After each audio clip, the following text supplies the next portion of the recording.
في صحف مكرمة مرفوعة مطهرة بأيدي سفرة كرام بررة. قال النبي صلى الله عليه وسلم: إذا ظهرت الفتن أو من سب أصحابي فليظهر العالم علمه ومن لم يفعل فعليه لعنة الله والملائكة والناس أجمعين. لکھا کرتا تھا جس کے ساتھ مکتوبات آقا کے، لکھا کرتا تھا جس کے ساتھ مکتوبات آقا کے، وہی اپنا قلم پھر تو دکھا آ کر زمانے کو. سمندر کی بڑی لہروں کو جس نے گونڈ ڈالا تھا، سمندر کی بڑی لہروں کو جس نے گونڈ ڈالا تھا، اسی اسلامی بیڑے سے ملا آ کر زمانے کو. تو پھر لہرا وہی اسلام کا پرچم سمندر پر، تو پھر لہرا وہی اسلام کا پرچم سمندر پر، وہ منظر پھر دکھا بہرے خدا آ کر زمانے کو. امیر شام تیری جاؤ منزلت کی قسم، امیر شام تیری جاؤ منزلت کی قسم، تیرے نام کا ڈنکا بجا کر چھوڑوں گا.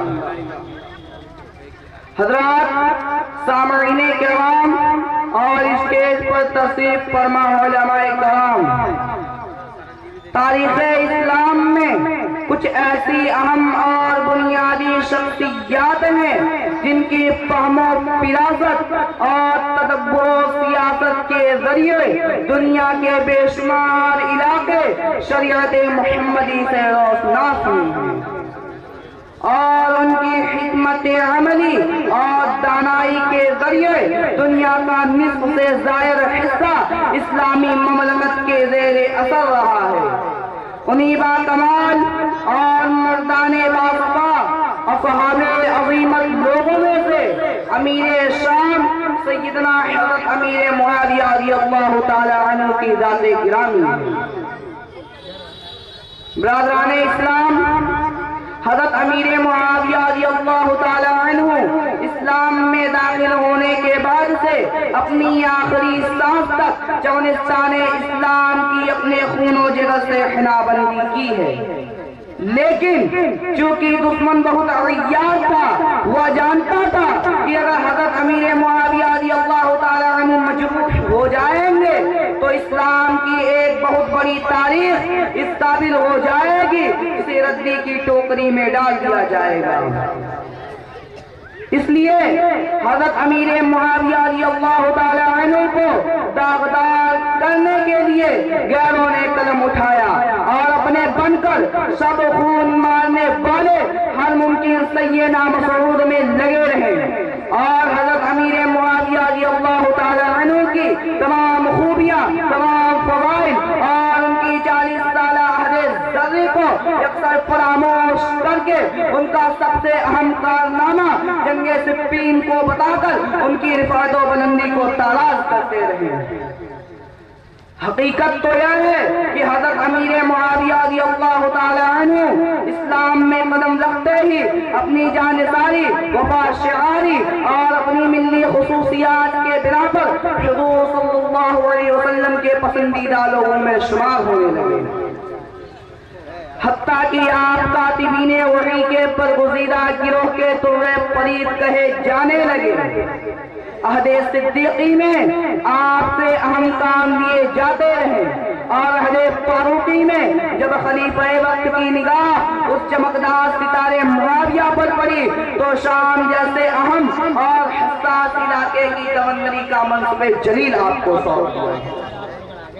20 سال تک آپ گورنری کے فوائد بحسن و خوبی انجام دیتے رہے، مگر کسی کو مجال نہ ہو سکی کہ کوئی در اندازی کرے. اور حضرت حسن رضی اللہ تعالی عنہ کے مصالحت کے بعد دشت تو دشت ہے دریا بھی نہ چھوڑے ہم نے، دشت تو دشت ہے دریا بھی نہ چھوڑے ہم نے، بحر ظلمات میں دوڑا دیے گھوڑے ہم نے.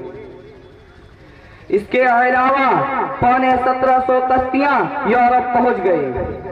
اور قسطنطنیہ اور ترکی پر اسلام کا فریضہ لہرانے لگا۔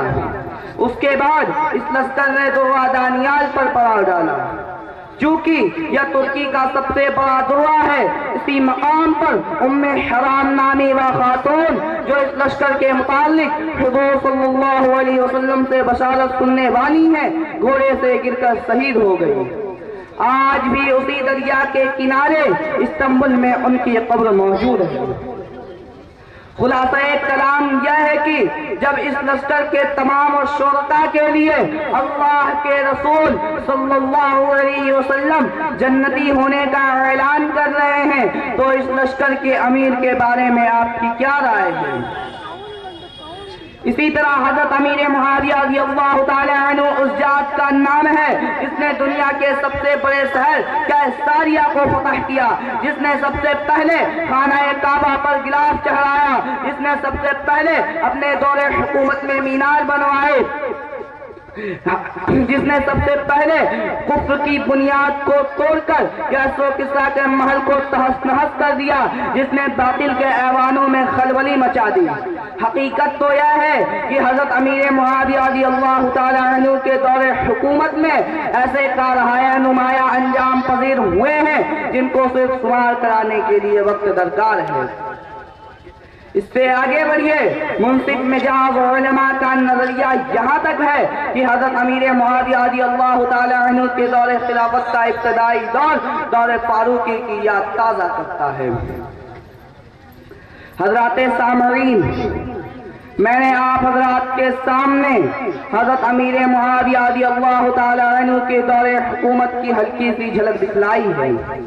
مجھے امید ہے کہ یہ غرہ بھی آفتاب کی تابانی کو آشکارا کر کے رہے گا۔ ساتھ ہی ساتھ جہاں تک رہا معاملہ ان تاریخی کتابوں کا جن میں حضرت امیر معاویہ رضی اللہ تعالی عنہ کی ذات اقدس کو نشانہ بنایا گیا ہے، تو میں اس مجمع میں ببانگ دوہل یہ کہتا ہوں کہ اگر دریا کے تمام درختوں کو قلم بنا دیا جائے اور پانی کی تمام قطرات کو روشنائی بنا دی جائے اور دنیا کے تمام انسان مل حضرت امیر معاویہ رضی اللہ تعالی عنہ کی شان پر بٹا لگانے پر آمادہ ہو جائے، تب بھی حضرت امیر معاویہ روافض یعنی روافض یا کسی سطحی عالم سو اہل سنت والجماعت کے نکتہ چینی کر رہا تھا جو میرے کردار پر میں نے اس کے سامنے آئینہ لا کر رکھ دیا۔